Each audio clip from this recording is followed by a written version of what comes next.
Good evening, everyone.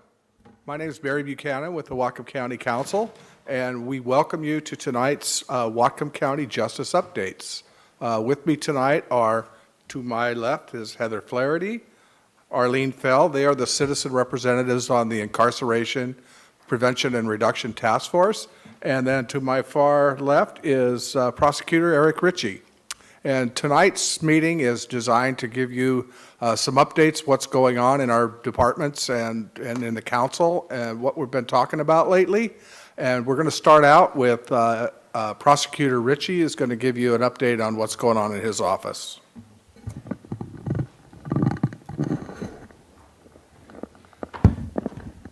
Thank you, Barry. Well, this is a great day to present and talk about what we've been doing in the Whatcom County Prosecutor's Office. And that's because on Friday, this TV show 2020 showed what we've been doing in a big case that happened earlier this spring. Now, you've probably all heard, or most of you have heard anyway, that Tim Bass was charged with murdering Mandy Stavik, and a jury convicted Mandy Stavik in May. Now, I wanted to use this time to publicly thank David McEachran for coming back out of retirement and handling the case he started back in 1989.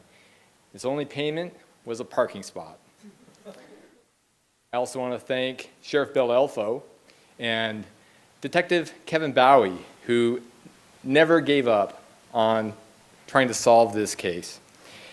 Now, this is a glimpse of what Whatcom County Prosecutor's Office does, and it's not the real norm of our office. We do handle a fair amount of human tragedy, but most of our cases are less serious than that. There are cases that involve drugs and involve people who suffer from mental illness, and those people deserve to be treated more progressively than the traditional approach that we handled in the Mandy Stavik case. Because I believe that treating the offender will provide better community safety in the long run.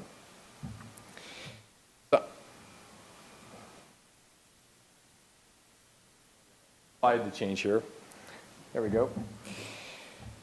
I want to tell you a little bit about how I've been doing my work. Now, once I was elected, I formed what I call an advisory team. And this team is there to help me make all of the important decisions involving policy in our office. The team consists of many prosecutors, public defenders, law enforcement. We even have a jail representative there to talk about issues going on with the inmates. We have elected officials such as Barry Buchanan. We had April Barker, as well as Dan Hamill, and community members like Heather Flaherty here, as well as Lisa McShane. We talk about all the policy and plans that the prosecutor's office uses so that we can better reflect the community. And you can bet that everything that I talk about tonight was discussed in my meeting. Data. Now, I'd like to provide you with a lot of data today. I think that'd be a great opportunity for us to talk about things, but I have to tell you that we don't have good access yet in the prosecutor's office. We are in the middle of purchasing a new case management system that's going to collect data as well as help us do our jobs. We will collect essentially as much data as you can imagine, and the system is really going to revolutionize how we do our work. It's going to help us provide information to the defense as well as to the victims. Really, it's going to put us up to par with the rest of the prosecutor's offices in the state of Washington.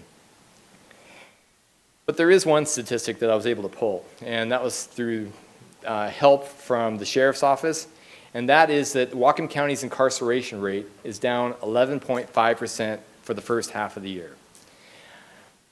I would like to take a lot of credit here in the Whatcom County Prosecutor's Office for some of the programs that we're going to talk about, but we're not the only people that can take credit for that. Other folks who can take credit are, for instance, the Sheriff's Office. The Sheriff's Office they have 2 new crisis intervention deputies that are designed to help people in times where they're struggling with mental illness rather than incarcerate them. And frankly, with all the work we've done together, we have brought our rates down dramatically. But this reduction is just the start. We also have a new Office of pretrial services, and this program is allowing more people to be released rather than being held on bail on pretrial promises.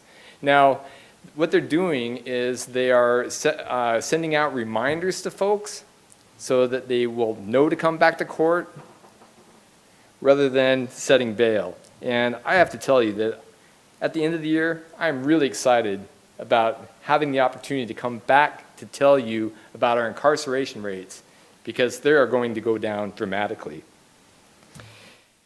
Inmate input. Now, I mentioned that the advisory team had someone who's helping provide information about the inmates, and that person is David Goldman. He's a teacher in the Whatcom County Jail, and one of the things that he did was he asked his students to fill out a survey, and the survey was just about what are the biggest barriers to prevent you from doing well after you are released from jail. And the answers surprised a lot of people. The first answer was jobs. And frankly, that made a lot of sense to me, because if you can support yourself, support your family, it's going to develop self-esteem and make a person want to do better for their future.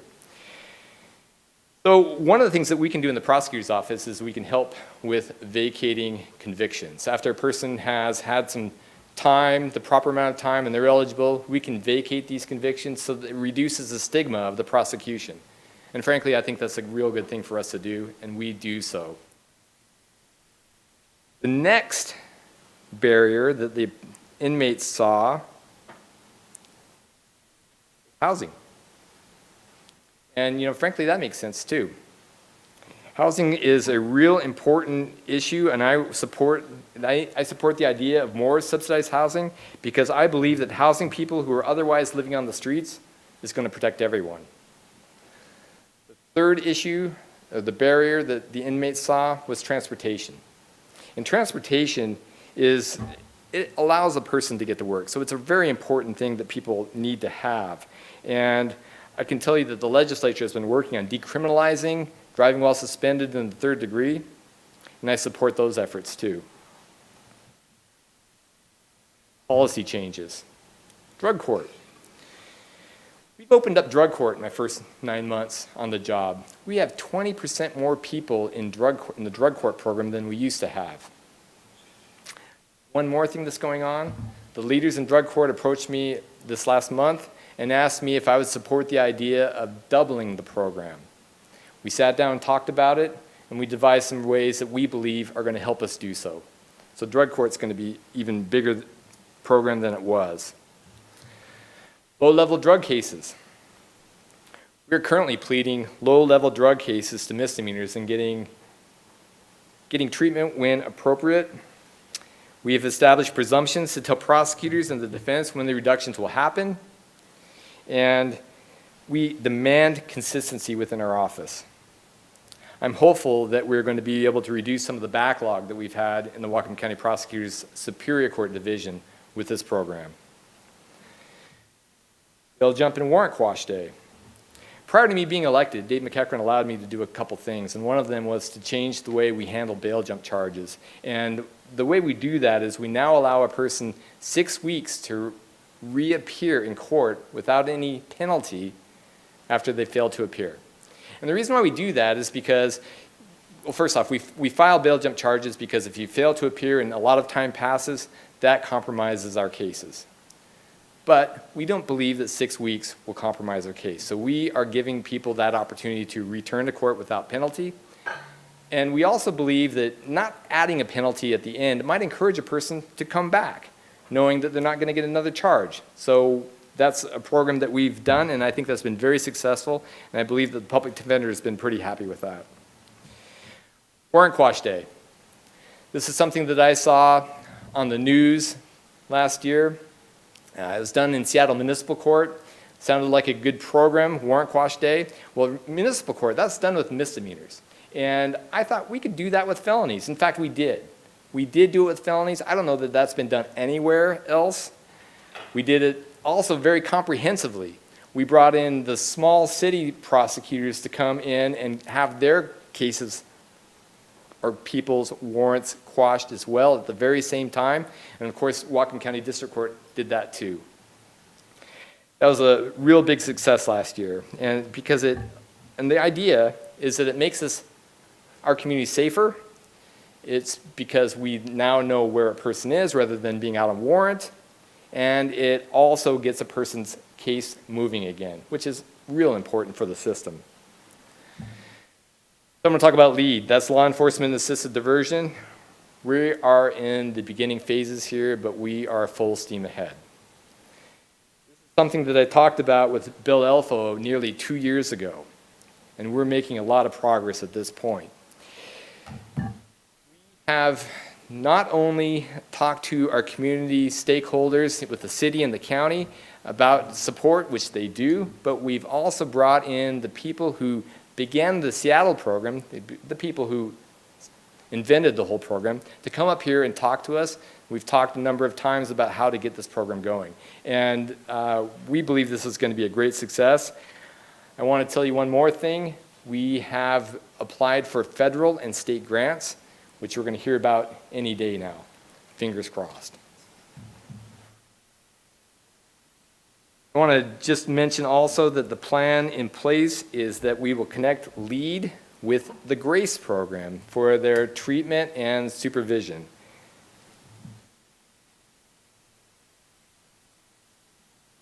Everything we do requires relationships with our stakeholders, and we will continue to engage with our stakeholders to make sure that we are providing a fair prosecution across this community.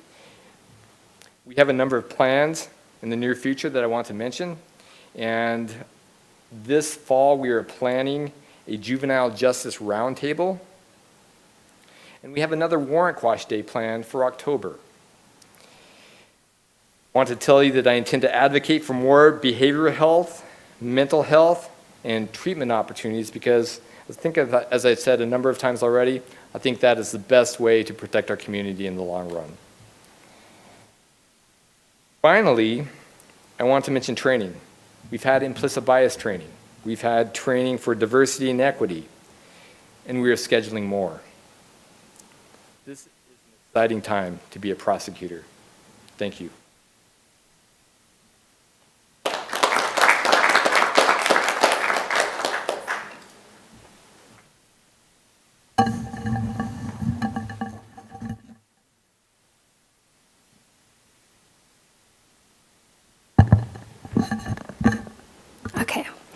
Thank you, Eric. My name is Heather Flaherty, and this is Arlene Feld, and we are the citizen representatives of the Incarceration Task Force. So we wanted to come and just share some updates about our experience. And I just want to note that we do not speak officially on behalf of the task force. We are here as citizen representatives just to share where we're at and some updates on the work for you. So before we dive in, I'm going to go through a little bit of the background of the task force and the structure of that work and what's happening there. And Arlene's going to dive deeper into some of the legal systems subcommittee work and the behavioral health needs. But before we go there, I wanted to share the pre-task force story. So back in 2015, some of you may remember that County Council put forth a resolution to put a new jail on the ballot for November. And this caused a lot of concern in the community, and a lot of questions started coming up. Things like, why is our incarceration rate increasing? And who is in our jail? And what are we doing to keep people out of the jail? And a lot of these questions were unanswerable at that time. And so a group of community members started meeting with council members Ken Mann and Carl Weimer at the time.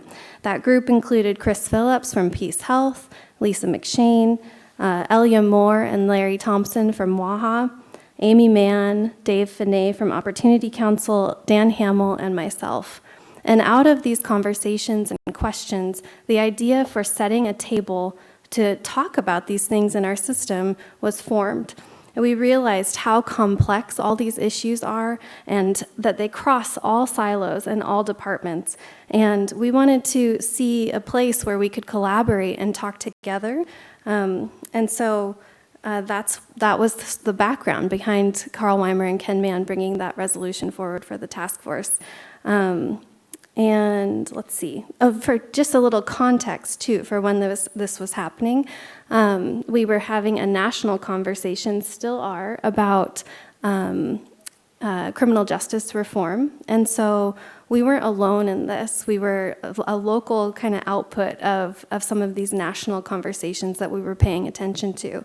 And I also think there was a lot of interest and driver from the fact that our public safety dollars are a big budget item in local county council budgets. So that's a reason for us to pay attention about the outcomes of those dollars.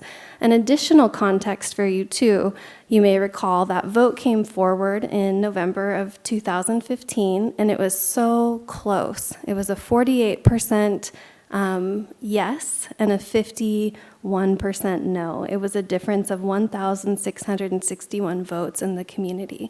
And then in 2017, when it came back, there was an even bigger gap. It was a 58% no, and the difference there was 10,600 votes or so, which I just think is interesting kind of background to these conversations and the expression of how our community values are showing up in the work that our county government is doing. So I want to share an overview of the task force structure, just to provide a little background for you, for if you're not aware. Some of this may be repeat information for you. But in May of 2015, the ordinance was introduced, the table was set, and we established the Incarceration Prevention and Reduction Task Force. And this was intended to provide recommendations, oversight, and specific timeframes on the development of new or enhancement of existing programs designed along a continuum that effectively reduces incarceration of individuals struggling with mental illness and chemical dependency and minimizes jail utilization by pretrial defendants who can safely be released. Many of these issues are what I believe our community is still concerned about today. In short, diverting people out of the jail who do not need to be there, and shifting to decriminalizing behavioral health and substance use and ensuring that we are not holding people in jail simply because they are poor. So the task force split the initial work into 3 phases. Phase 1 focused on just a landscape understanding of the current practices and resources. Phase 2 moved to looking at facility options specifically. And Phase 3 then further focused on operational plans and budgets for crisis intervention, triage services, and incarceration prevention and reduction programs. And the task force initially split this work into 3 subcommittees: the Legal Systems Subcommittee, the Crisis Stabilization Facility, and Behavioral Health, and has since then added 2 additional committees, the Steering Committee and the Index Committee, which is focused on our data needs as a county. And one thing that's really exciting for me about the task force is just the broad table that is set. We recognize that these issues are very complex and collaboration is essential. No one department can handle solving what we need to solve. And the task force provides a mechanism for collaboration to happen. And I also think that buy-in for solutions has happened at a greater rate than it would have if we didn't have this table. I think people work at the speed of trust, and there's been an opportunity to build relationships and build that trust so you can get to the yes faster. And as a community member, what's been exciting for me is that it's a place to come and share values and perspective from outside the system and to make sure that our community is represented in the work there. So this slide just shows you a snapshot of everybody that's involved in the task force. We have judicial, we have public defenders, law enforcement, the prosecutor, and citizens, and then a number of representatives from the health and human services world. And then I thought I would close with just a reminder of some of the milestones that we can celebrate that the task force has accomplished. So I'll go through these really quickly. At the end of Phase 1 in February of 2016, the task force formally recommended moving forward with building a new crisis triage facility. And just 3 years later, we are now at our groundbreaking on Monday, which you're all invited to and hope you can come. So that's very exciting work. At the end of phase 2, the task force recommended extended use of electric home monitoring, which has saved taxpayers locally thousands and thousands and thousands of dollars, and it has allowed people to get out of jail pre-trial who are safe to be so and stay connected with community, but it also ensures a level of safety and monitoring. Phase 3 brought us a focus on pretrial release and a deep dive into risk assessments, as well as the introduction to the GRACE program. For those of you who don't know what GRACE is, it stands for Ground Response and Coordinated Engagement, and it's case managers that can help provide resource and connect people to services that are we call high utilizers of the jail or the hospital, because so often people just need help and they don't necessarily need incarceration. And then at the end of phase 3 in 2017, we were finally able as a community to see a global snapshot of data about who is in our jail and what's driving that with the conclusion of the VERA report. Since then, I think the task force has proven to be very valuable to the stakeholders, and since the end of phase 3, the focus has been on continuous analysis of the system and the supports around it, and there have been many collaborative discussions. In 2018 and 2019, some of our milestones are that GRACE is operational. It moved from being an idea and a dream to being funded and in operations. We now have behavioral health officers in our sheriff's department and in some of the small cities. We have a data committee just focused on how can we get better data. We've had a national review of our drug court and received recommendations on how to make that better. And we've also established a pretrial services unit to help people before their trial, give them text message reminders about when their court date is, and just simple things like that. But I would say there are still a number of needs, and some things that continue to come up are lack of funding and gaps in the system for behavioral health and mental health and substance use treatment, and the need for treatment and diversion in the community. Additionally, I think data is really still a significant missing piece and is in the process of being solved, but it's hard. It's unsolved as of yet. So with that, I'll pass it off to Arlene. Not sure where it's supposed to sit. You hear me? Okay. My name is Arlene Feld, and I've recently joined the task force, and I'm serving as the co-chairperson on the Law and Justice Committee, in spite of the fact that my background is completely behavioral health, mental health background. So that consists of having worked in private practice in a medical center, and then the last 10 years I worked in the crisis triage program, which is where I began to think about and look at the terrible missing pieces of the mental health system. So my interest in this is not just for people who are involved in criminal justice, but personally what I want to see is good behavioral health and mental health care for all of our community. One of the things that is lacking is we did not have any officers that had mental health training. So this recent hiring of mental health officers is extremely significant. Thank you very much for that. We have one, and I think, is one more coming? Is that it? On board. Yeah, two on board in the county. And I think the same thing is happening in the city. And we also met a mental health police officer from Blaine, just starting up. Why is this important? Okay, because it's on the front edge of everything that happens in our community. The officers are the ones who face the problems. As I understand it, Chief Dahl has said that as much as 80% of the calls are connected to mental health issues. Sheriff Elfo has also said that the amount of mental health concerns and calls are going up. We've had an increase of suicide attempts and deaths.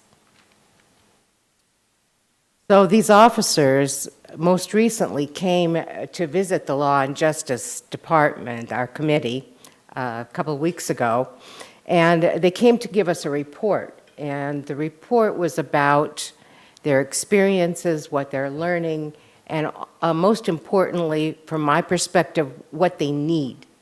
Okay?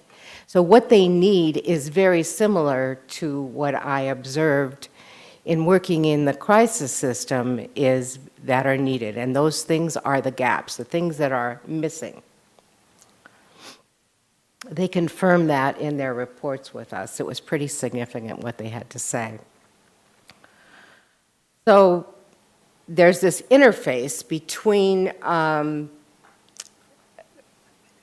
criminal behavior, criminal justice, and mental health issues. It's tightly woven together. All the strands need to be in place. And if the strands are missing, the fabric is not going to be good. It's not going to be effective. It's not going to be successful. So we've got to fill in these gaps and make it all whole and make it work for everybody. It's personal. These people we're talking about are our friends, they're our relatives, they're your neighbor's kids in trouble in the jail system. So this is very personal. It's not others. If I were to ask every person in this room, do you have a mental health story to tell of frustration and inadequacy, I think I would be sitting for a long time listening to those stories, because everybody has one of those. It's not going to happen overnight. It's not going to happen without filling the gaps. So one of the first things that the officers talked about was that there was no care for children and the elderly. We don't talk about that very much, but how serious is that? Think about your relatives. I mean, do you want someone who is having a psychotic dementia break going to a nursing home versus going to some kind of care that's really adapted to what they're needing? Do you want, and the officers at the meeting talked about putting children into places where the adults were having mental breakdowns and bizarre behaviors and so forth. How traumatic is that for the children? We don't want that. So we need to create spaces and care for these people. It's also true that in the jail, where we're wanting to increase treatment, there's not sufficient space. So again and again, the issue of space for classes and treatment keeps coming up. So that's going to be on the gap list. The issue of housing is constant. It was the first thing that the officers talked about when they came to our meeting.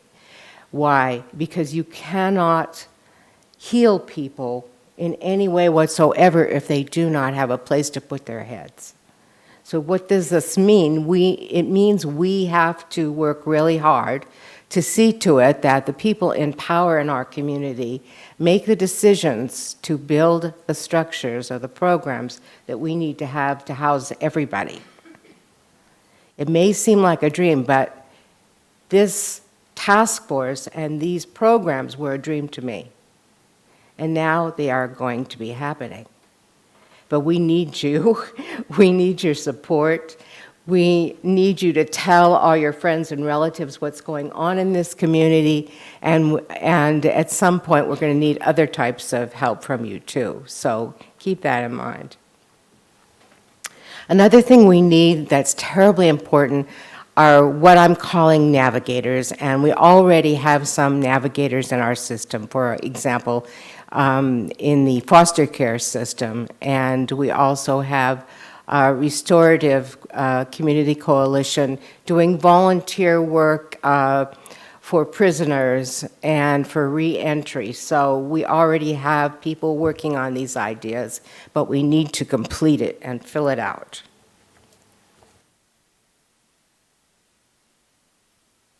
I guess I want to talk a little bit about delayed care. If you have mental health care and it is delayed, it is poor care.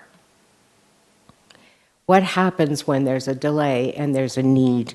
More trauma, more drama, more stress on the families. So when we take care of people in the mental health field, it has to be right away, immediate. So to that end, I have been suggesting that we have an urgent care system, a 24/7 urgent care system, just the way we do the ER, and just as complete. If we did the ER without surgeons, without ortho specialists, without heart specialists, how effective would that emergency system be? It wouldn't. So we need all these parts and pieces. The ER could have different sections. For example, the way we talked about for children or for the elderly. It could be offering classes. It could be offering all kinds of needed supports.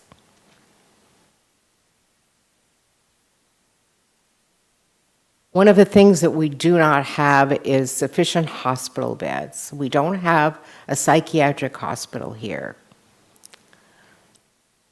We have one nearby in the county south of here, but it's been proven not to be sufficient in its care. So we still need that. And when we get a hospital, it's going to need short-term and long-term care. And when people come to that hospital, their care needs to be determined by what it is exactly that they need, not by the system's needs.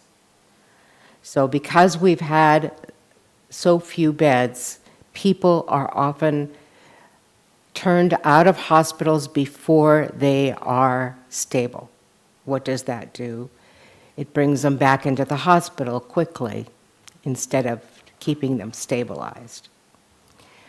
The navigators, too, part of the purpose of navigators is to keep people sober when they've tried to get sober in the system and to keep them emotionally stable. If someone is working with you along your path, the likelihood that you're going to meet your goals is very high. Without it, we find people dropping through the cracks, coming around, cycling again for more care over and over again. So we want to correct that, fill that gap.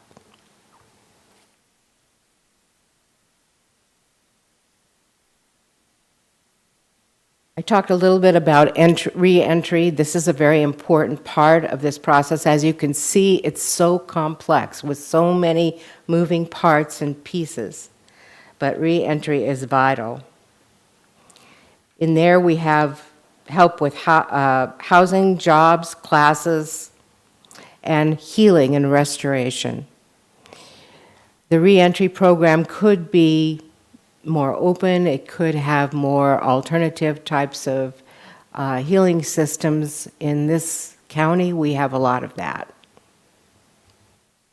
The most important thing on my list is prevention. This is the thing that I'm speaking about last, but it should be first. It's on our list of things to do, right, Barry? And I cannot tell you how important it is to begin to provide early prevention. What does that mean? Early in the school system. It is not hard to teach communication skills. It is not hard to teach conflict resolution. It's not hard to learn how to calm yourself, manage your emotions. What do you think that would do for future problems in people's lives if they could learn it as a child? It's pretty big and not that complicated. And I don't even think it's going to be that expensive to do either. So we're going to work on that really hard. We also probably need to put a counselor in every school. Why? Because the counselor gets to know the children, and the counselor picks up problems as they're coming up. With that, we need to have available family therapy. We don't have sufficient therapists who can do that kind of work, which is a little more complex at times. And that brings me to the fact that we need a great deal more staff members, and we definitely need psychiatrists. We are short on psychiatrists, and because of that, people have to wait too long to get the care that they need. That is not acceptable. If we don't have enough, then let's bring them in from outside the county. This is a great place to live. And a lot of doctors in our medical system have come to live here, and they accept the fact that they don't earn as much money here as they do in Seattle, say.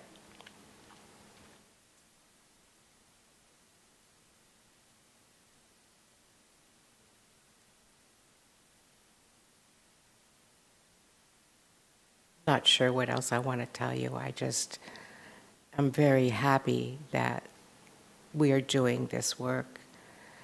I hope that you are too, and I hope that you will help and support what we're doing.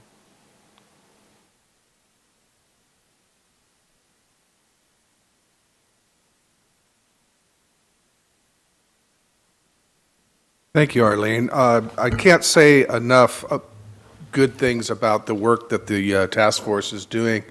It has such a great cross-section of folks on it, as Heather mentioned, but it gets us out of our silos and to be able to collaborate and work together on these common themes that we really have to work on these together.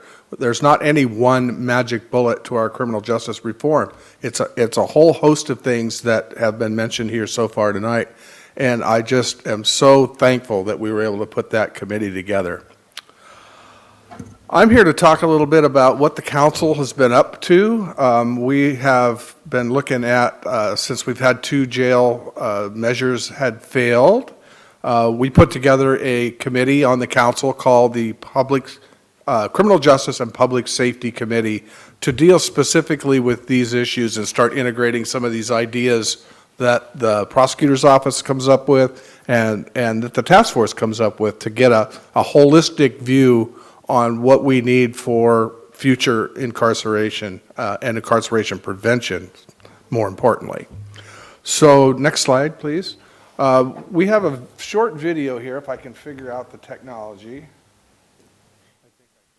This is a video we put together for the 2018 listening tour that our committee did throughout the county. We went to 7 locations.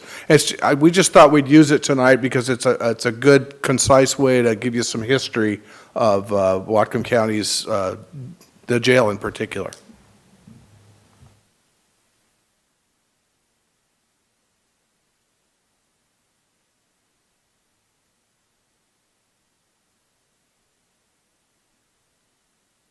Hello, everyone. I'm Barry Buchanan, Chair of the Whatcom County Council's Criminal Justice and Public Safety Committee, and I want to welcome you to the 2018 listening tour.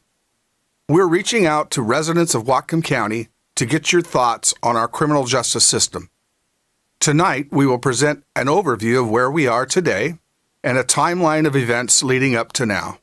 However, the main focus of tonight's meeting is to gather your input, so let's get started.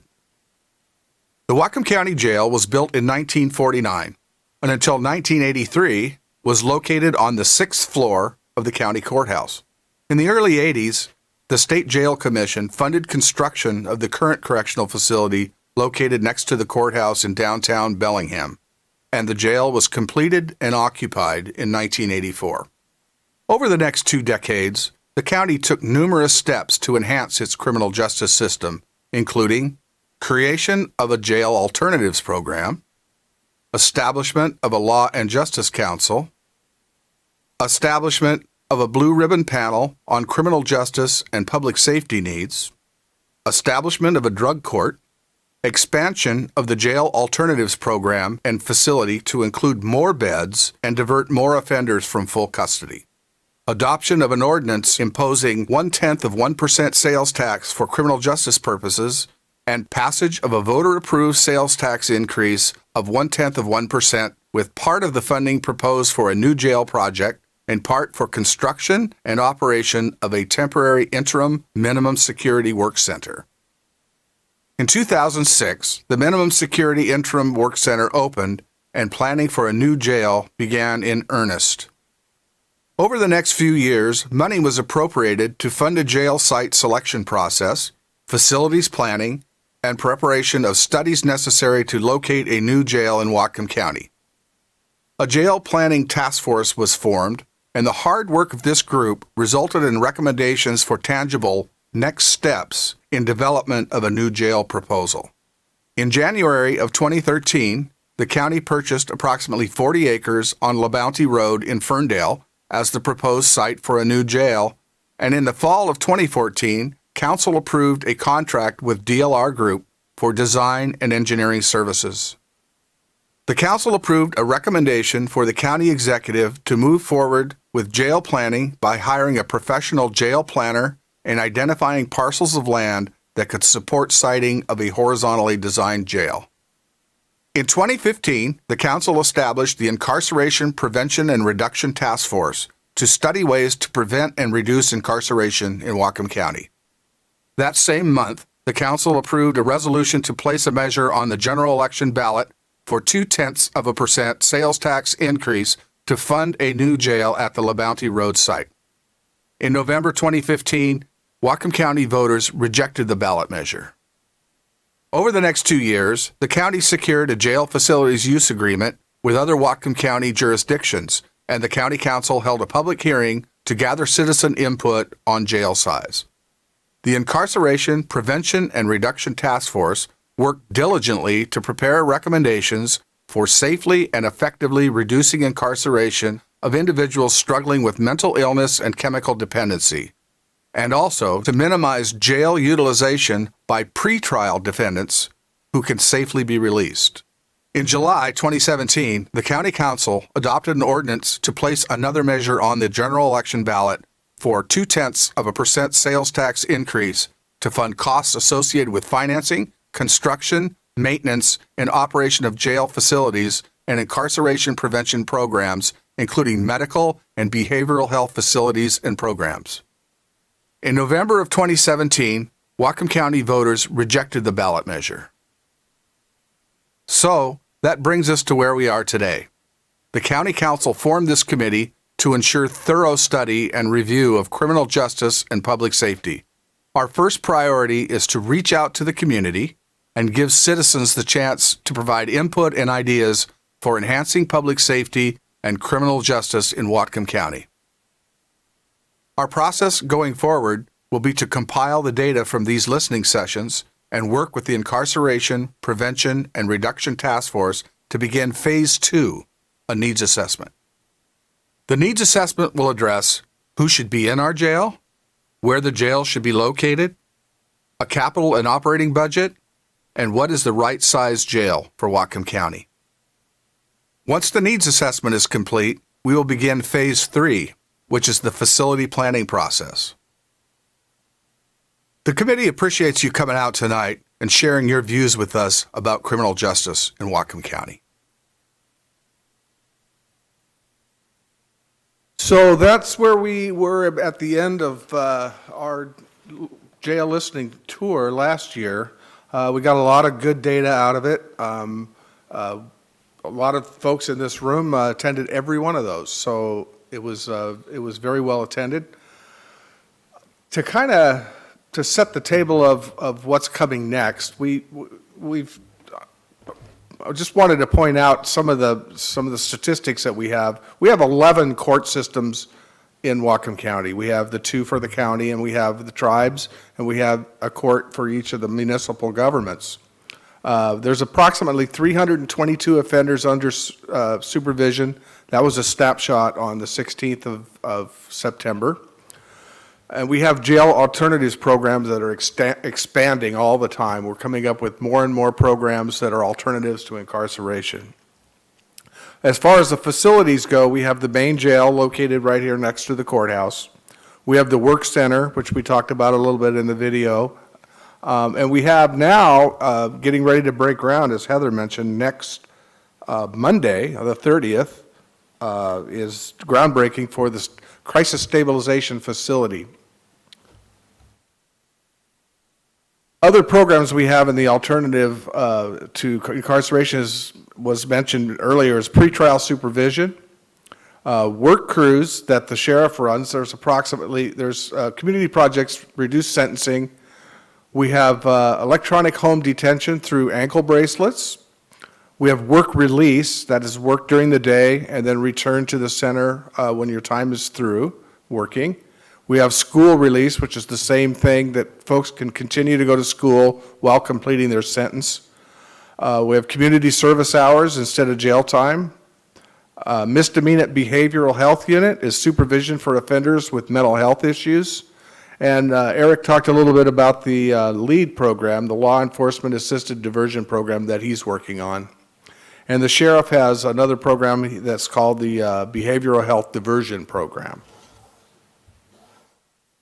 The main jail here next to the courthouse is originally built for 148 inmates in 1984. It's been through some extensive remodeling, about $1.2 million per year in repair. Designed to Last, that's a company that does architectural work and design work for correctional facilities repair, has said that it's the end of the useful life of the building. There are 209 offenders in the main jail at that same snapshot on the 16th. The work center out at Division also, it alleviates some of the crowding. So there's approximately 150 beds available out at the work center with addition to, I think, isn't it 5 beds right now, Bill, for triage?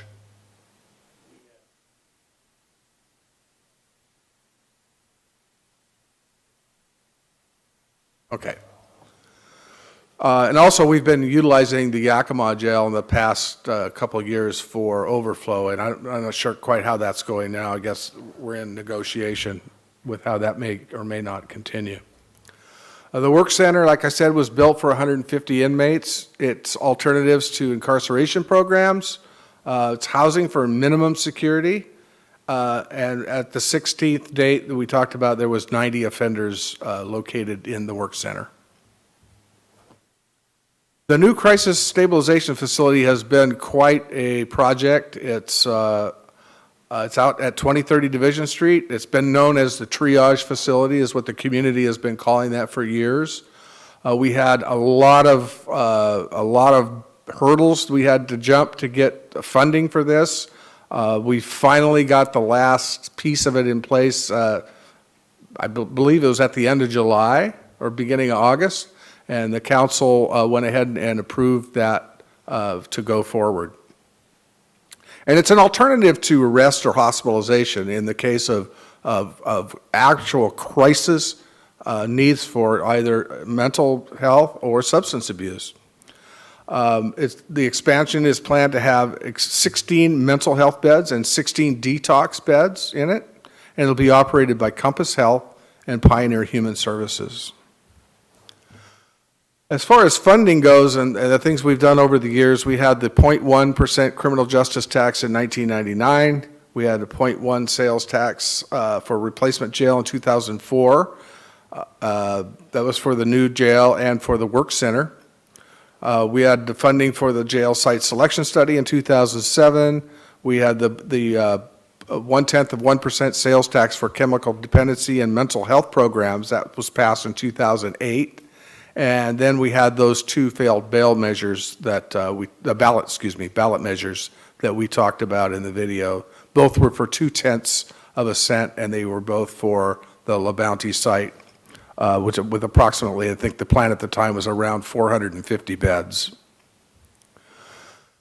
So we've had a lot of studies as far as siting went. 2012, the Executive Jail Planning Work Group looked at 11 possible locations, and they had selected the La Bounty site, and the county acquired the site in 2013.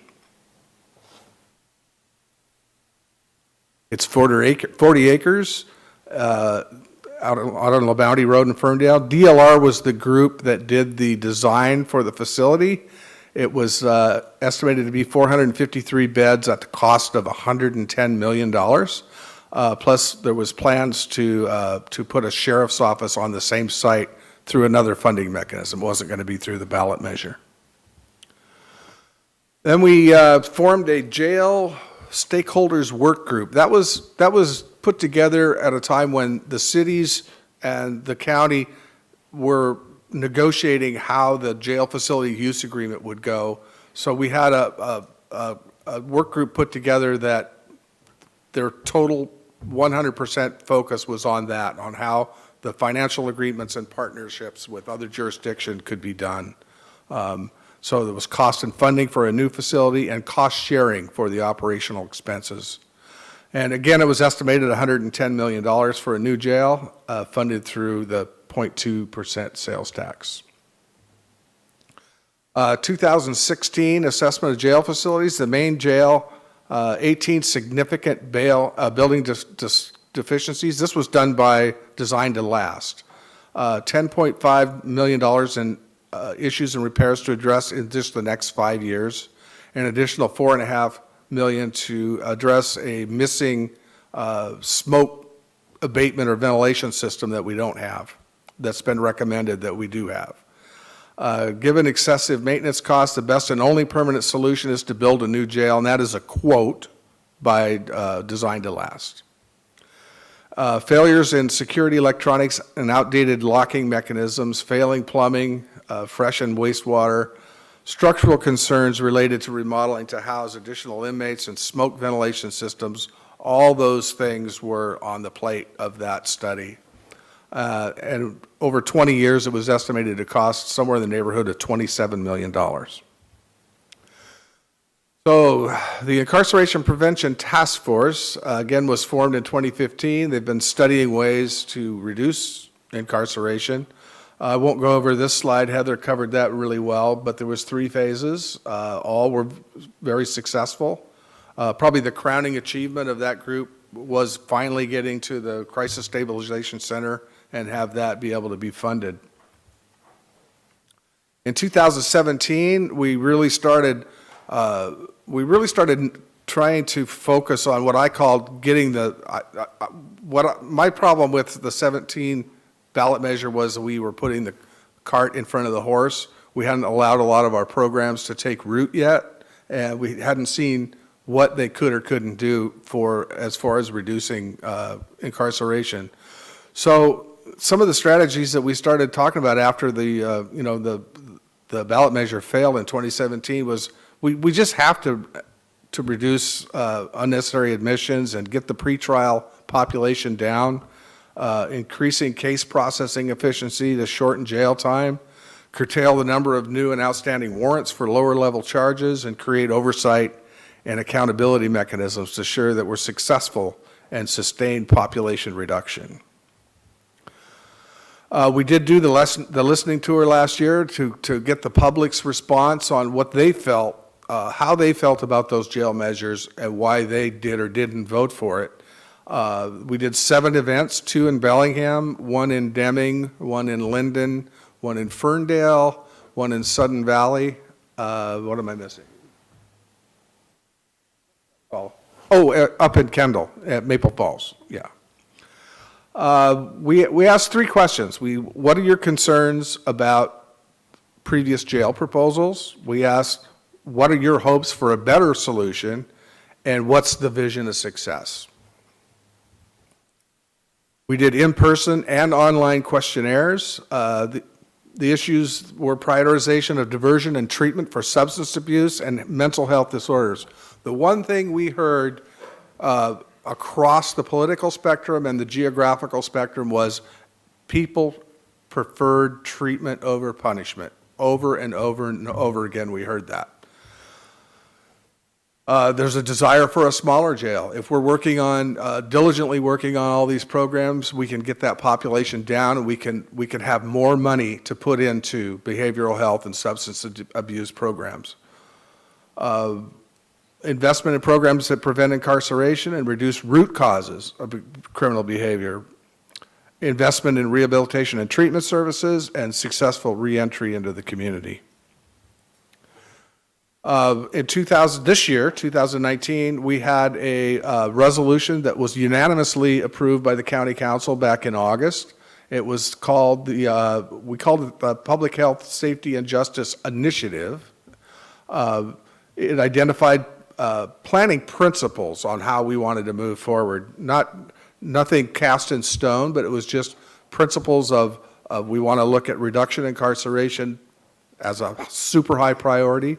We want treatment over punishment as a super high priority. We want to be able to have something that where we can have the money to put into those programs rather than just a brick and mortar large jail. That's not the best way to spend money.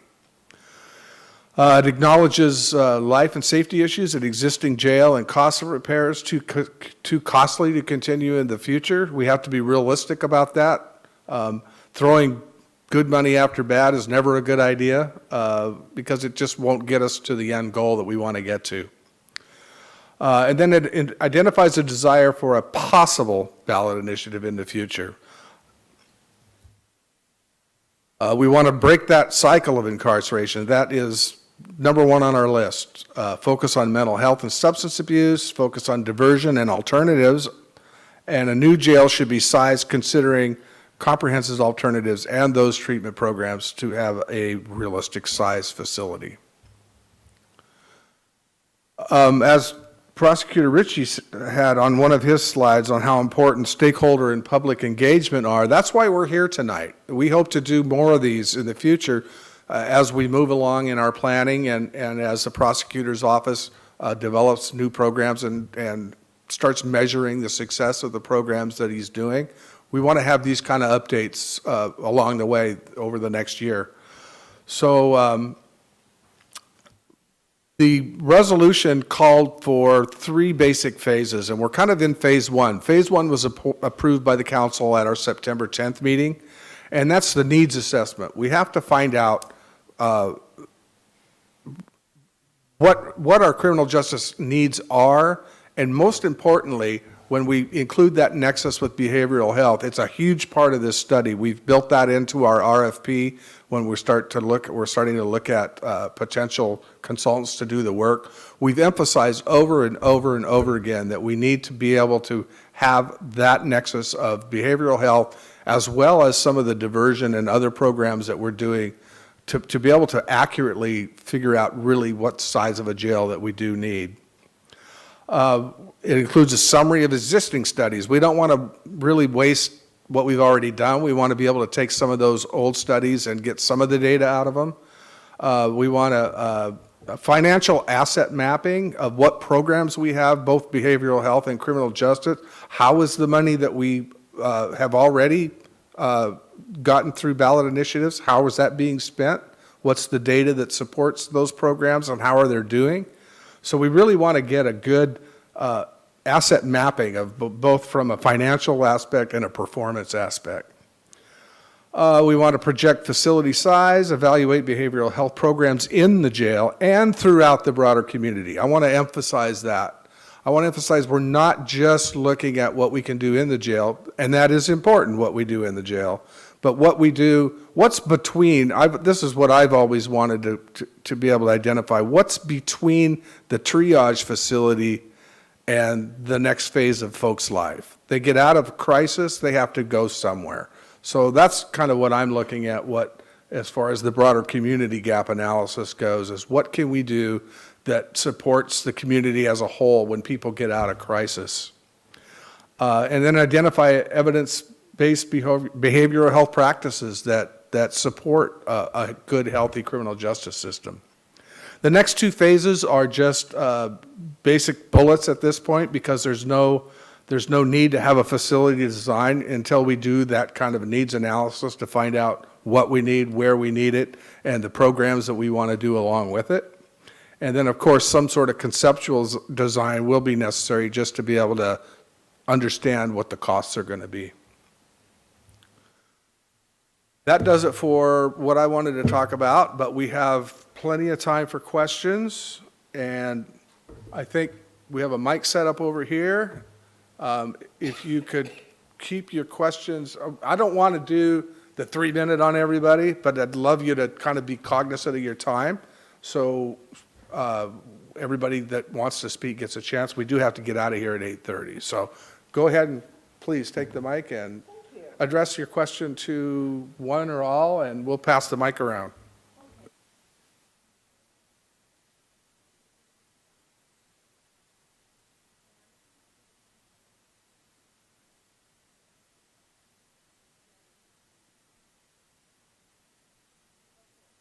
There's a huge amount of money, tax money, in our community that goes into the incarceration system.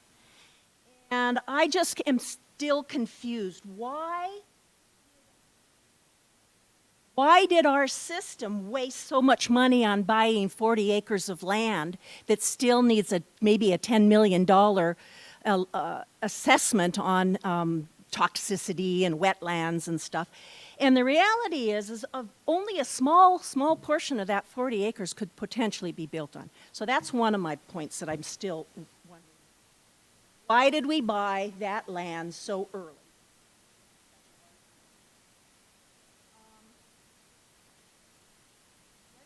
And I'm participating today because you do want public engagement and you want to reach out to residents, and I definitely am. Another thing that's really bothering me is why did our county council, all of them, endorse Mr. Elfo? It is my understanding that the position of sheriff is a non-partisan, not only in our county but throughout our state. And this summer, I noticed that he was campaigning at the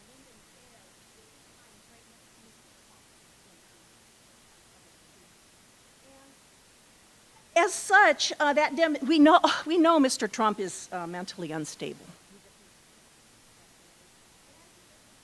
Incarceration with the immigrants in our country. So that's kind of a side note, but it's significant.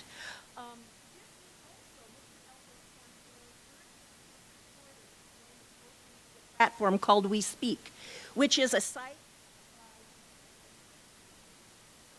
Koch Brothers American Legislative Exchange Council convention, and that group is called ALEC. The group is designed to bring democracy in the country. My question is, why did the Whatcom County Council endorse Mr. Elfo? I have to caution, okay, you're finished. I'd have to caution folks on talking about campaign issues in a public meeting. It's not appropriate. I understand what you're saying, though. Thank you for listening. Yeah.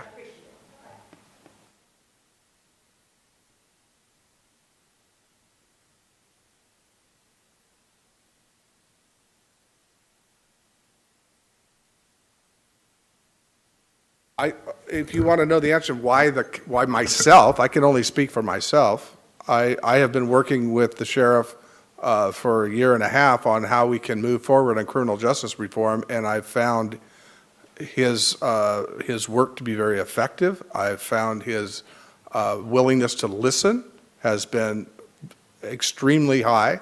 I think he's changed his mind about a lot of things from the last two measures. That's really more in alignment with my thinking. I voted against myself. I voted against both jail measures in 15 and 17 on the council. But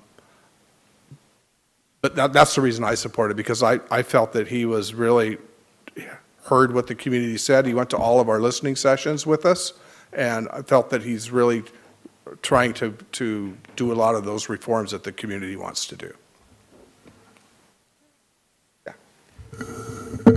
I'd just like to add, that I think it's a really common practice in campaigns for candidates to ask for endorsement from individuals, and the county council, I just want to clarify, did not endorse as a body. It was the individuals on county council, and I think a number of them have endorsed a number of different candidates throughout the years, so I think it's just a common practice. That's my perspective on that, too. Yeah. Johnson, live down Happy Valley, and I'm going to struggle at getting to a question here because I really like a lot of the stuff I'm hearing tonight. And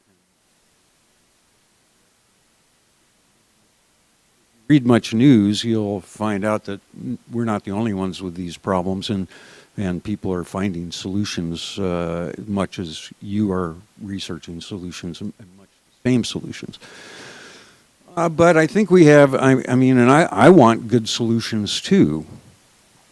But I think there's going to be a hard time getting a jail tax passed. And talking about the cart before the horse, and we were talking about the $27 million the jail might need versus, well, let's build $110 million. I mean, 27 is still less than $110 million.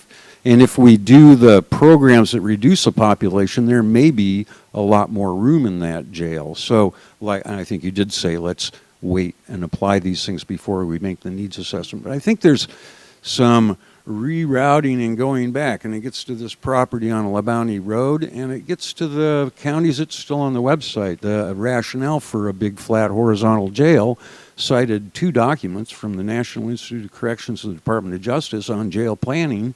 And if you read the documents, both of them say, if there's any way you can do it right next to the courthouse, you'll want to do it because transportation costs will soon outstrip any capital savings from moving it out to an easier build. And then when you look at that site on LaBounty, it doesn't look like an easy build anyway. So maybe that's $6 million more in the bank for programs that we can make work downtown, unless you're thinking of moving the courthouse out to Ferndale afterwards. So I'm just saying that, you know, we've had a problem with, and I mean, to me, it looks like we kind of over-incarcerated and overcrowded and neglected the jail to make the case for this jail. It was, I mean, it was 2,400 beds, it was 800 beds, it was, now it's maybe 400 beds, so we're getting to maybe a right size. But it's been kind of like throwing darts, and like you said, without even a valid needs assessment. So let's really put the cart like way back behind the horse and take our time getting it all hooked up, because maybe this 2% tax or the tax that has failed twice, I don't know if it has to be used building facilities, but I'd vote for it if it were building programs. And cart before the horse, I think, before they go in, if we can. And I'd like to respond because I think all your points were right on. Because I totally agree that, in fact, recent studies, are, as far as locations go, are really showing that urban center jails in the long run are much better, even financially, even if they're multi-story. Number 2, I agree, size has got to be smaller. That's how we can have resources for programs along with it. We could potentially have maybe 20-25% of what our overall measure might be. We could put that into programs if we have something that's not 110 million, but maybe rather 80 or 70 million. So I agree with you. I agree getting all those things that we heard on the listening tour. I mean, this is what we tried to call that listening tour is, at the end of it, is that we heard you and we're still listening, because I totally agree with everything you said. And one last point is that jail, I've toured that jail inside, and I've inspected it carefully on the outside, and it looks like a sound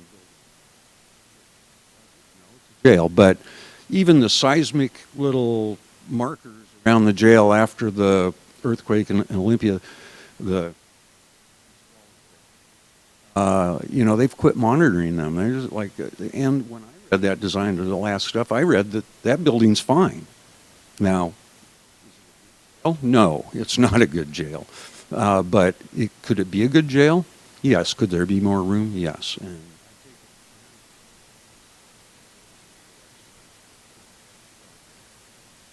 taxes, I think, could be better spent. Thanks.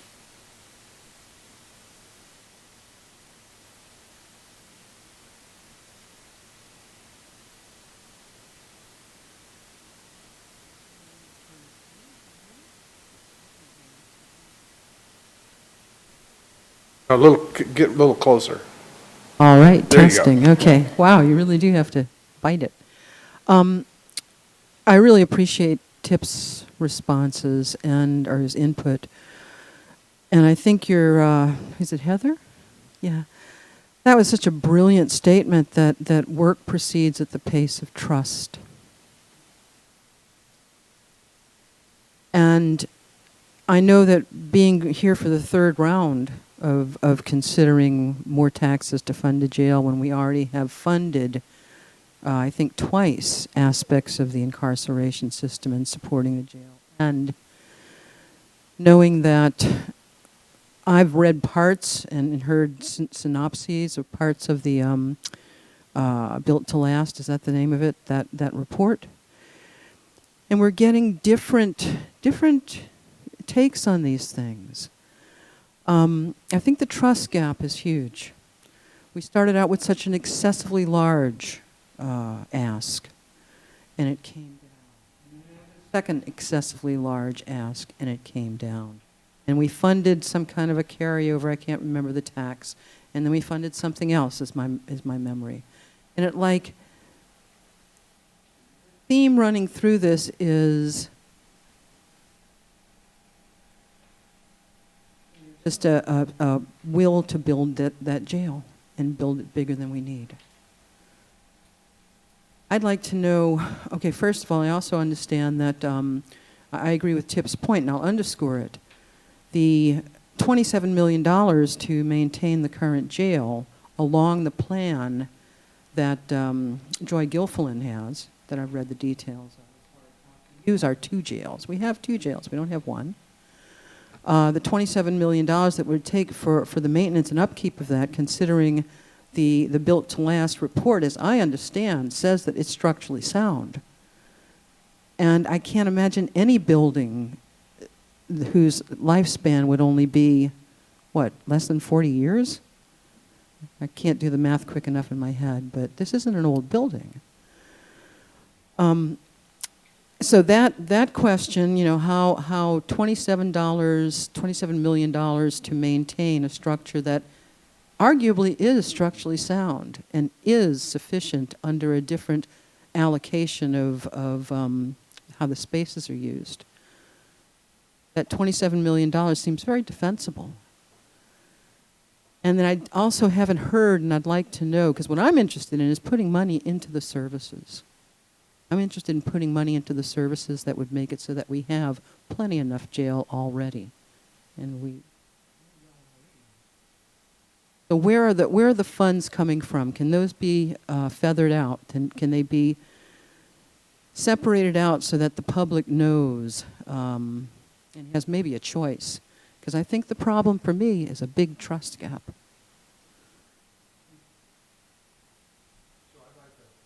I'd like to just address the last thing you just said about the having the public know where all of the various revenue streams are going. That's going to be part of that needs assessment when we do asset mapping.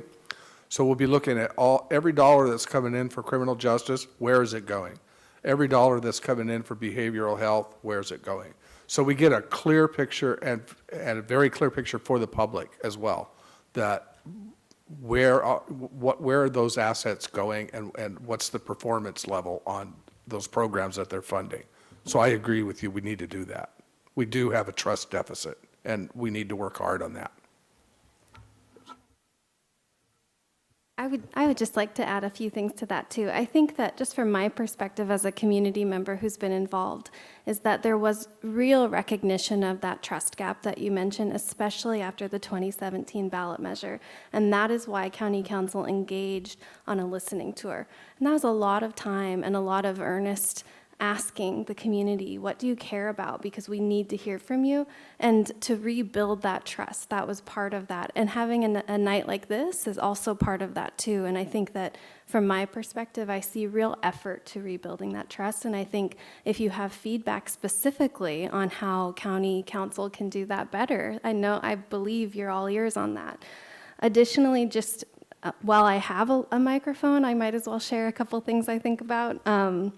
I think that we talk about the jail facility, and from my perspective, just speaking personally, I don't believe that facility as it's designed, whether it's structurally sound or not, the design does not reflect our community values from my perspective. I've toured the jail a couple of times, and I think that I think there's so much more recognition nationally, locally, in our community, that so many of these issues are community health issues.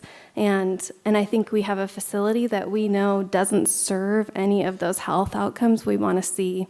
And so we have both the behavioral health and the substance use and the needs and the focus of how let's divert the most people out of jail as possible, but the people who are in jail, how can we design it so that it's not that they're going to be set up for success upon reentry. And then the second piece too is that I understand that phase 2 of the plan that you've presented will actually be looking at in a very honest, transparent way with a lot of community engagement. Can we repurpose the downtown jail? Can we do the renovations? Can it work? And so I think that that's part of the analysis that's in the plan. So it's not off the table, but there too.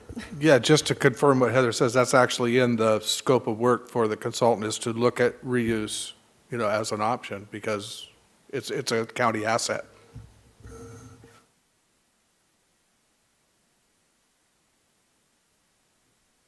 Trust, paradigm shifting, appreciation for the work that's been done. What else could we do if we didn't build a jail? These are all issues that I'd like to address, and I'll try to do it in just a couple minutes.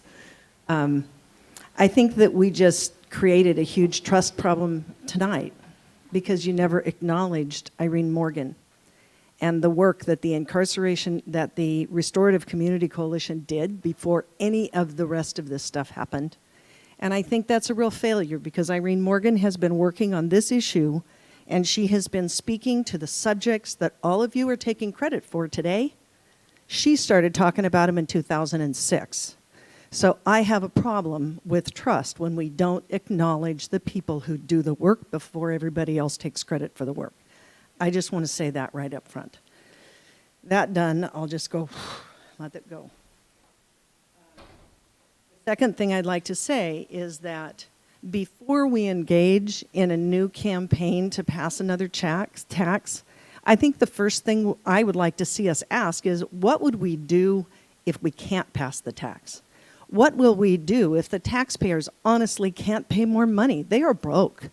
We're in the midst of the beginning of a depression, and our poor people are so poor, and middle-class people that I'm talking to in Whatcom County can't pay more taxes.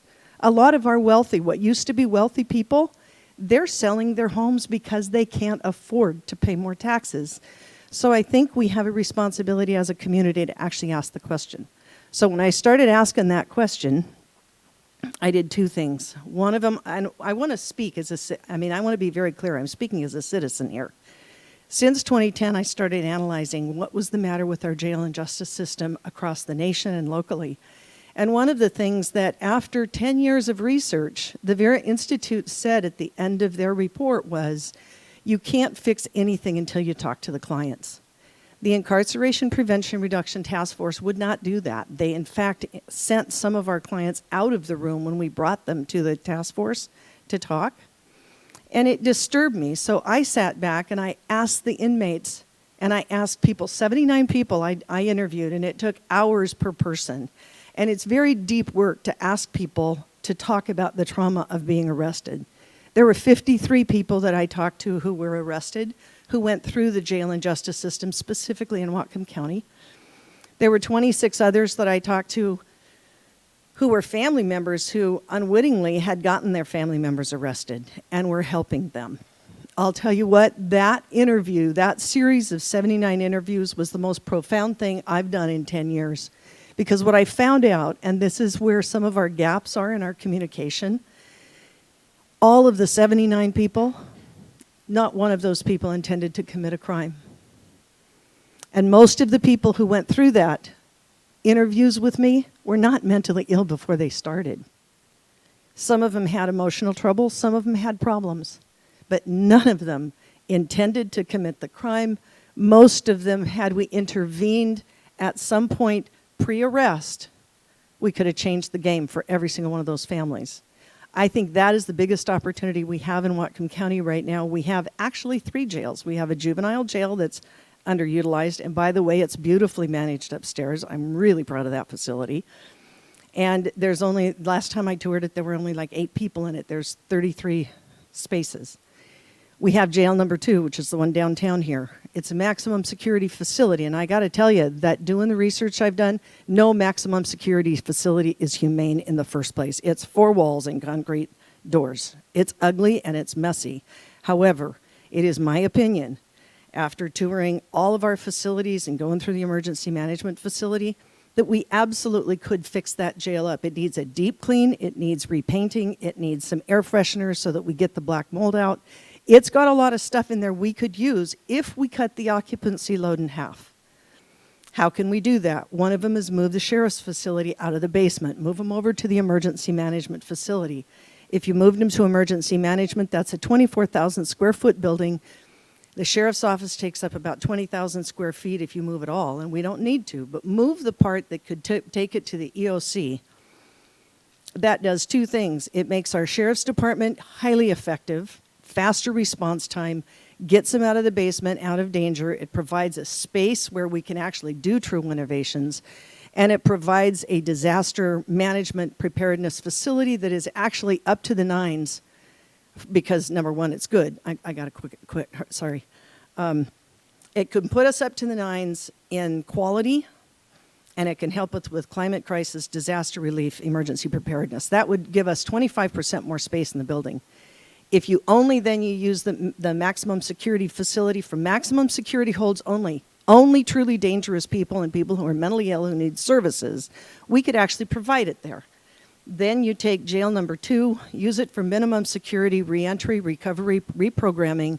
Take the end of the building that was our old triage facility, use it for the chill house, for doing interception, do risk assessments, intervention, all those things. We could actually fix the problem right now for a period of time without having to pass any tax. And you know why?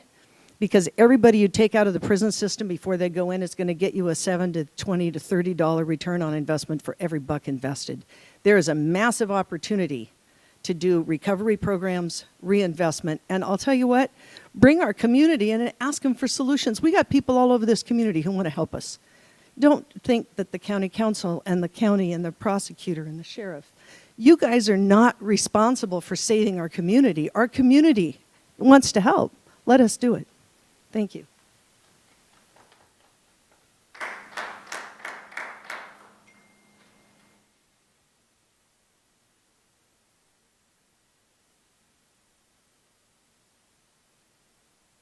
One quick question. Do you have a time? Oh, Emily Weiner. Yeah. One quick question. Do you have a timeline for the phase 1, the needs assessment? We are right now reaching out to as many providers of that service as we can find, nationally and locally or regionally, you know. So I'm guessing we're hoping to get some sort of a decision on who we may want to use by the end of October, beginning of November. So we would probably have a contract somewhere at the end of the year, beginning of next year. And then how long do you think that phase has to last? You know, I couldn't answer that. I haven't done that kind of work before, so I don't know. My other question has to do with another piece of the trust gap when it was on the ballot that I haven't heard discussed tonight. And there was a lot of concern that the county wanted to build such a big jail so that it could contract out or so that ICE and other federal agencies could use that. And I don't know where that stands now, whether we do jail people who are taken into custody by federal agencies, and where that question fits into the needs assessment going forward. There would be no intention of having any capacity for any of that immigration issues that you just spoke of. There would be no intention of that at all. I can't answer that. Okay, thank you, Sheriff.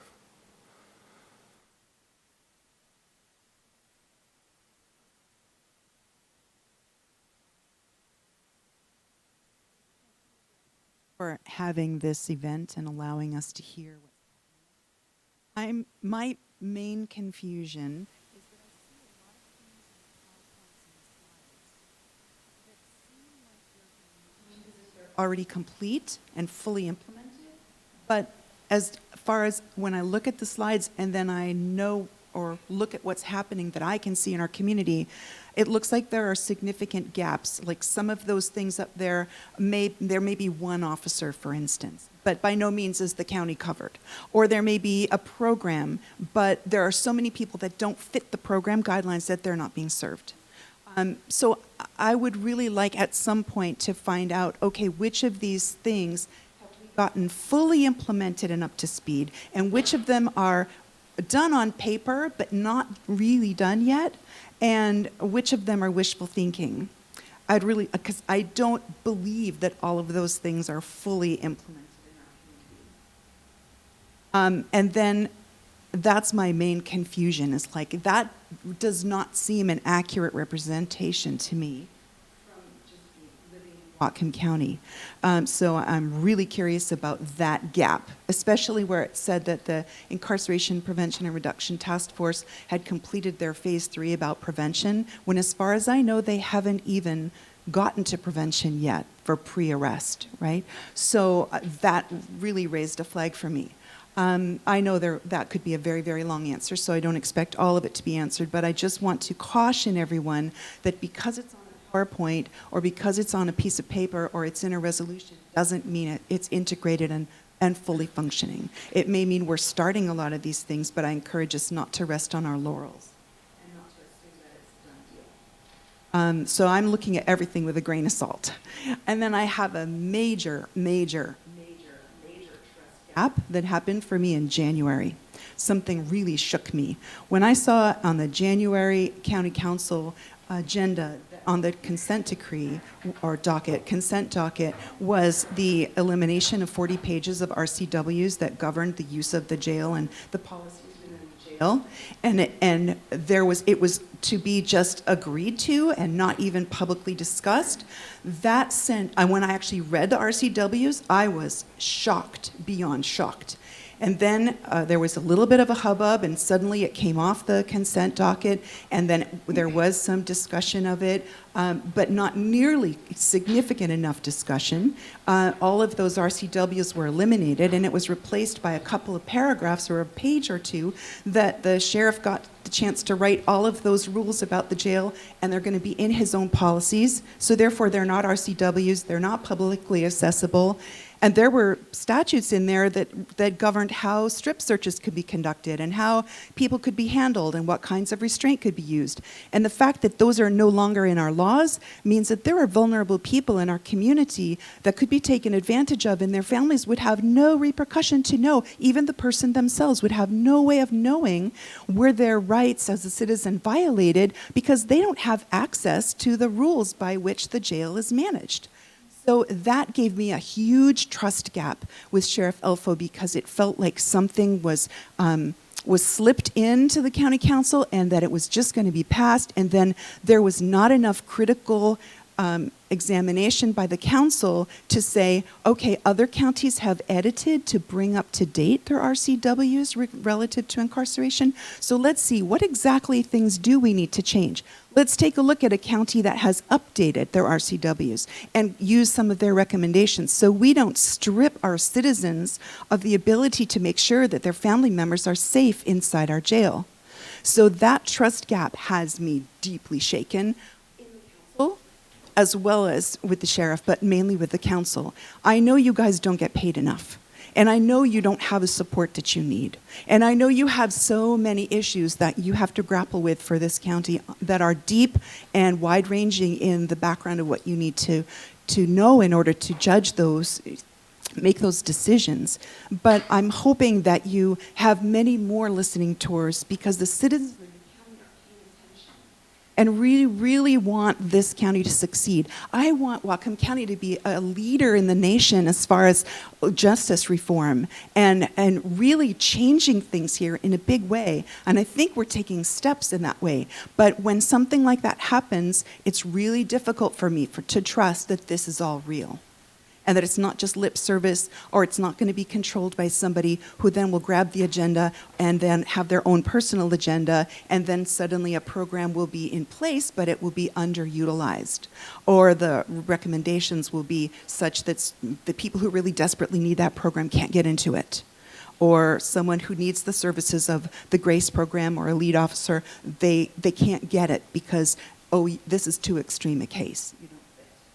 So I'm really worried about that. And then as far as bringing, and I'm sorry, but one last sort of question point is that mental health programs should not happen in the jail, especially reentry programs should not happen in the jail. The jail is a place of extraordinary trauma. And so if you're going to do things for people that are reentering society, if you're going to do something for helping people in the community who need mental health, don't do it in a place that itself engenders fear and trauma in people when they have to even drive by or approach it. Please locate those things elsewhere. And using the work release facility for something like that would be really excellent, because that would not trigger trauma and re-trigger trauma like coming to the courthouse would for someone, or coming to even near the jail would if they've been through an arrest process.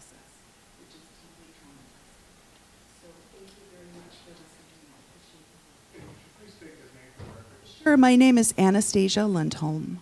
Okay, Yeah. thank you.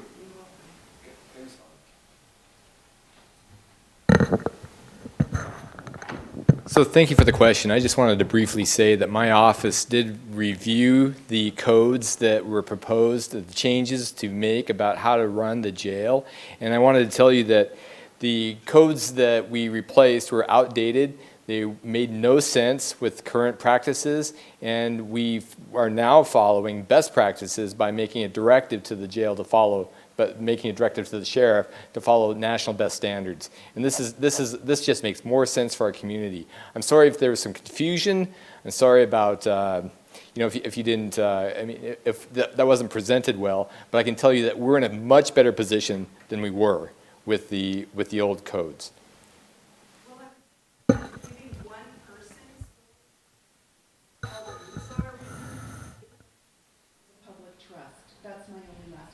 I understand what you're saying. Yeah,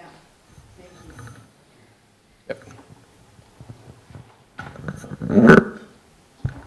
And just to quickly answer your first point, you're absolutely right. We should have better clarification when we're talking about programs of where they are. Are they in work? Are they implemented? Are they just on paper? I totally agree with you, and we'll fix that. We have time for one more speaker, and then we're going to have to wrap it up. Irene? Good evening. Wow.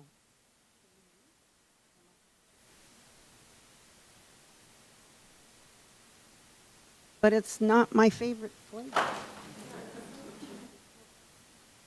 Irene Morgan. I've been a resident of Whatcom County for 73 years.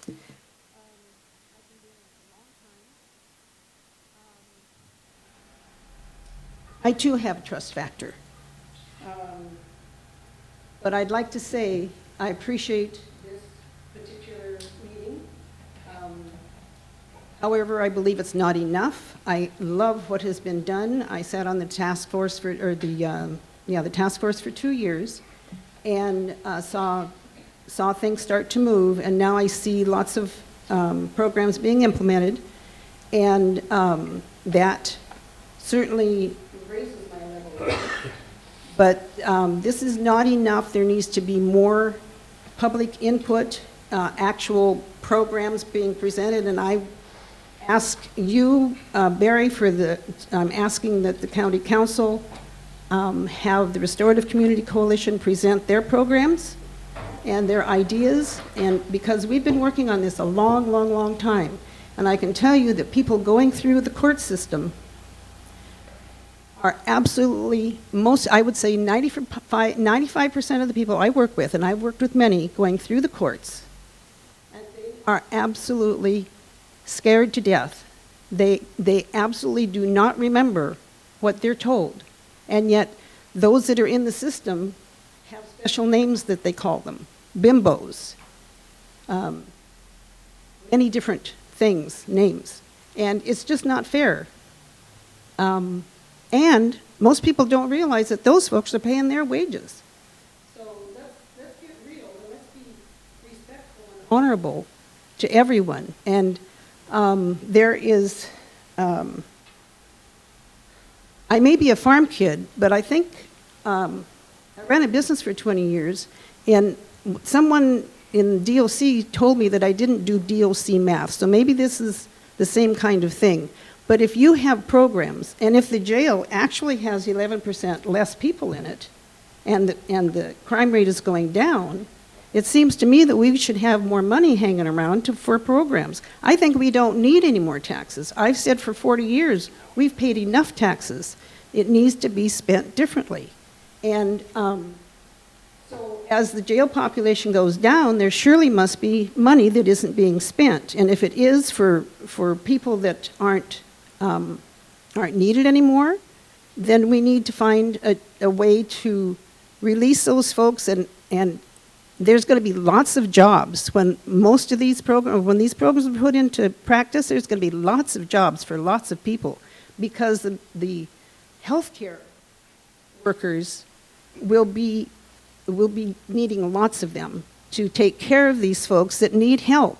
And as I help people navigate the court system, and they're successful, and they don't recidivate, they don't go back and get another warrant or another charge against them because they didn't show up because they forgot. I'm serious, these folks, and they also aren't always given the right information. And so anyhow, I know it's past 8:30, I so appreciate this happening, and I'm looking forward to the more that needs to come from it. And right action will get the job done every time. Right action for all, not just a few. And we can't continue to think in the 20th century. We cannot build a jail that probably won't be populated like some of the other places. There's a jail in Oregon, I believe, that was never opened. And it cost the county a lot, probably bankrupted them. So I don't want that to happen to Whatcom County. I've lived here a long time, and I expect to be here a long, long time. Thanks so much.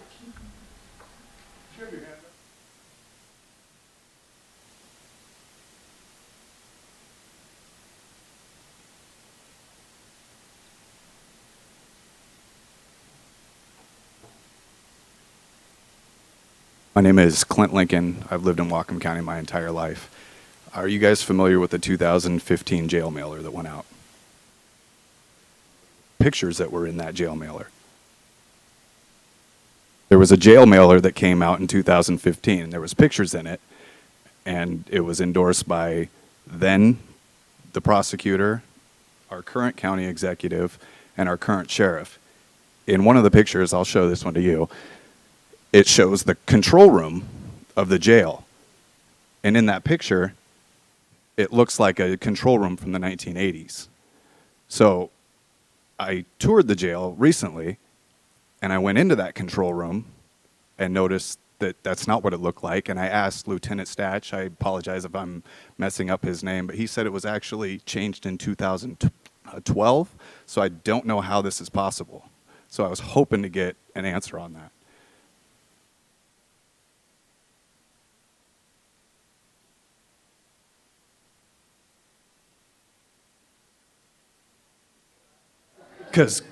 I mean, that's the trust that I need to get back. I mean, seriously. Please. Thank you.